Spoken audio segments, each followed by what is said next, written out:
I'm going to open the public hearing on House Bill 378FN and call the prime sponsor, Representative Patton. Good afternoon, Representative. It's a pleasure to see you here today. Yes, thank you. Good afternoon, Madam Chair and members of the committee. For the record, my name is Betsy Antonin, and I represent Carroll County District 4, which are the towns of Moultonborough, Tuftonborough, and Wolfboro. And I'm here today in front of you to talk to you a little bit about House Bill 378. I filed this legislation in reaction to one of my constituents, Ward Bird, being found guilty of criminal threatening with a deadly weapon. He had asked a person to leave his posted land and had a weapon by his side. House Bill 378 in Section 1, which is really lines 3 through 5, states that if a person who is on his or her own property and who responds to a trespasser who refuses to leave and displays a firearm or other means of self-defense with the intent to warn away the person, shall not have committed a criminal act under this section.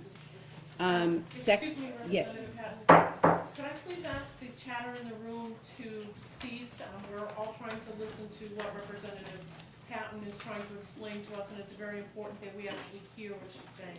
Thank you. Thank you, Please Madam continue, Chair. Representative Yes. Patton, and excuse me for interrupting you.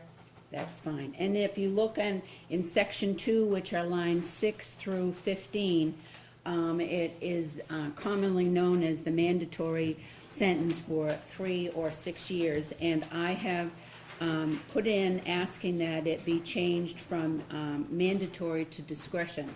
During the sentencing hearing, the sentencing judge had noticed that the only thing that he could give my constituents was a mandatory 3 years based on the court's ruling, the Supreme Court's ruling, and he was in essence sorry that he could not do something less. So I put this in to see if they would be able to give the judge's discretion based on each case. And then in Section 3, which is lines 16 through 19, it adds that the act of producing, displaying, and at this moment in time it says pointing a weapon shall constitute non-deadly force. Representative Welch will be bringing in an amendment that I'm agreeing with that would take out the word pointing, because that's not an appropriate thing to do, because usually if you point it, Representative Welch says that you're probably going to shoot. So seeing as I don't usually shoot anything then, or hold one, so that, but I am in agreement with Representative Welch's amendment, and I'm hoping that you will be able to look at this and pass it. My constituent Ward Bird, his sentence was commuted by the governor and council. He was not pardoned, but at least he's home, and I'm very happy for that. So thank you very much for the opportunity to testify before you today. Thank you very much, Representative Patton. Are there questions? Seeing none, thank you very much. Okay, thank you very much.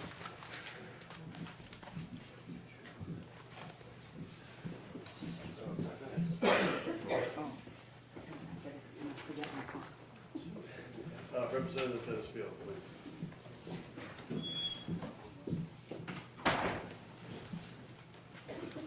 Thank you, Mr. Chairman, Honorable Senate. My name, for the record, is Representative Dennis Fields. I represent Samerton and Tilton, Belknap County District 2. And I wanted to get on this bill only for the main fact, when I talked to Betsy, and I agree with the amendment that Dave Walsh will be bringing into you. The reason I get on here is because I thought the penalty was actually too harsh for a little thing like that. And being a hunter and a fisherman all my life, that if you brandish a gun, if you did, I don't know what the whole story was on the issue, but if you do, I don't think that relates to if you shot the gun and get a real tough sentence. So, and the lady shouldn't have been on his property anyway, it was posted. So that was my main reason and to get on the bill, and I wanted to see if we could make a difference and give the judges a little more discretion on that they could, you know, weigh out when the trial comes, that, like the judge said, you know, he had to go by what we put on the law, and so maybe we can change it a little bit and give them discretion. So that's the main reason I was on for this and support it. And it went through the House unanimous, you know, so. Thank you very much, Representative Fields. Other questions? Seeing none, thank you very much. Thank you. I wish they were all that easy. Representative Wall.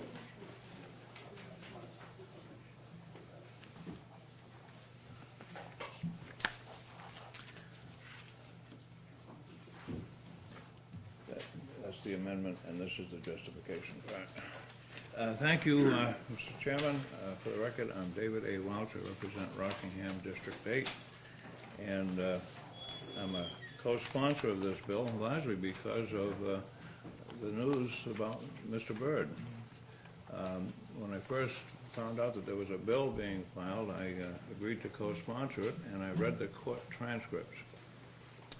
Now, the court transcripts don't really provide a whole lot of information. Nowhere on there is there any proof, for instance, that he had a firearm and pointed it at the weapon. He never talked in his own defense, and since then we've found out there may have been a reason for that. But in any case, what I've passed out to you is the amendment which addresses line 18. And the current criminal code, 627:9 definitions, you'll see that deadly force speaks about purposely firing a firearm capable of causing serious bodily injury, etc. But non-deadly force has no mention of a firearm. And in many states, if you have a firearm and you don't shoot it, it's not a deadly weapon. In fact, I think our own Supreme Court has indicated in some cases that the possession of I think it was a shotgun in the case that I looked at, it was not a deadly weapon. A deadly weapon is how you use it. A firearm, a shotgun, handguns, they're all tools. Tools for self-defense, tools for target shooting. When you shoot it at a person, or in this case a vehicle, then that becomes a deadly weapon. So I decided that we would put this definition in. Unfortunately, in the rush to do that, I forgot my own firearm instructor training. You don't point a weapon at a person. So the amendment takes out that section that says "or pointing." So it'll read, the act of producing or displaying a weapon shall constitute non-deadly force. So that's my contribution to you today. Thank you very much, Representative. Any questions for Representative Wall? Seeing none, we appreciate you coming in. Thank you. Representative Delaney. Thank you, Mr. Chair, Senators, back again.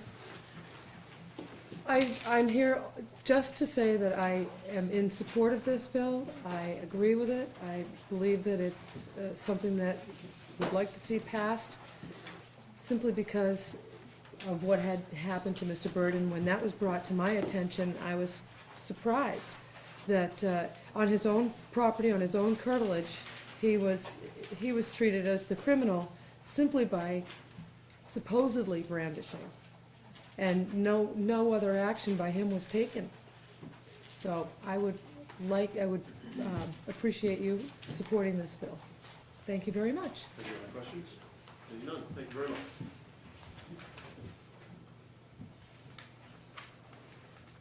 Mr. Shiguri. I'll defer to Chief Goldstein. Okay, Chief Goldstein, please. Thank you, Mr. I Chairman. pronounced it correctly and everything. I'm a little disappointed. May have another chance. We still have a problem with it. Okay. Thanks, Chief. Mr. Chairman, members of the committee, thank you very much for hearing my testimony today. I'm here on behalf of the New Hampshire Association of Chiefs of Police. And we oppose this bill in part. And I'd like to explain somewhat of that very briefly. We believe that the statutes as they exist do address the issues at hand. We do not oppose, for the record, the ability to change a mandatory sentence and give the judges or the triers of fact the opportunity to be more discretionary in their findings. However, I've spent the last 32 years in uniform And during that time, I've had to live a what-if life. And my questions are these, actually, for the committee. What if the individual on your property is deaf? What if the individual on your property is blind? What if the individual on your property does not speak English? What if the individual on your property is emotionally disturbed? What if the individual on your property is confused? Does trespass constitute the use of lethal force? What if your property is not posted as private property? What if this is competing harms, which I'm sure some of the committee will appreciate? An accident has just occurred on the road that borders your property. Someone is dying in the road. Someone runs onto your property to ask for some assistance. Instead, you interpret that individual as trespassing, and now you greet that individual with the potential for lethal force. All of these things may or may not happen. Everything that I've heard in testimony today may or may not happen. However, being a police officer, this is the existence that we choose, and this is the way that we ply our craft. I'd be happy to answer any questions the committee might have. Thank you very much. Other questions? Seeing none. Thank you. I have Attorney Rice signed up, but I don't see her. Is she in the hallway?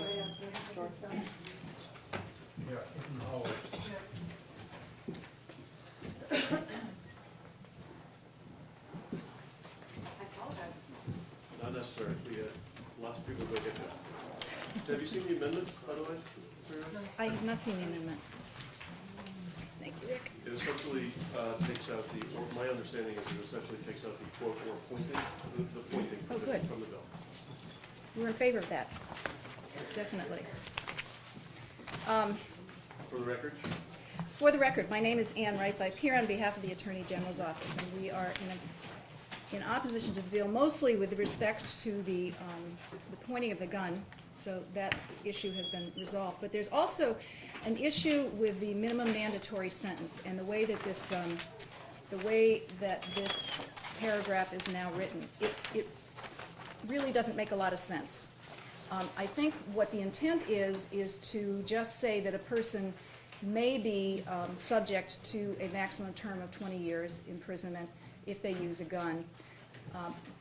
So what I would suggest that the committee do is consider deleting the language from, let's see, I don't have a numbered copy. Do you have a- Thanks. Beginning on line 10, where it says "the person," and delete that part of it all the way down to line 14, right before "neither." So basically what that would do is just say, if a person is convicted of this kind of a felony with the firearm, they may be sentenced to an enhanced sentence, and then neither the whole nor part shall be suspended or reduced. So I think those were our concerns. I do have a little bit of a concern on paragraph 5 with respect to a trespasser who refuses to leave, and I hope that Chief Goldstein has also testified to this, is there is a concern about a trespasser who refuses to leave and whether they actually are able to understand what the person whose property is saying.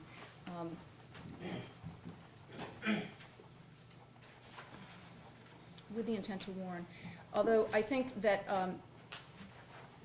as long as this does not allow for just displaying, it doesn't have pointing in here, I think that we would be okay with it. looking at Roman 5, Yes, lines 3 through 5. lines 3 through 5, yeah.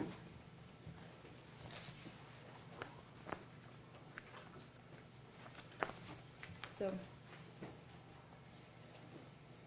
I think that that's what our concerns were. I'm sorry, I was a little disorganized on that one.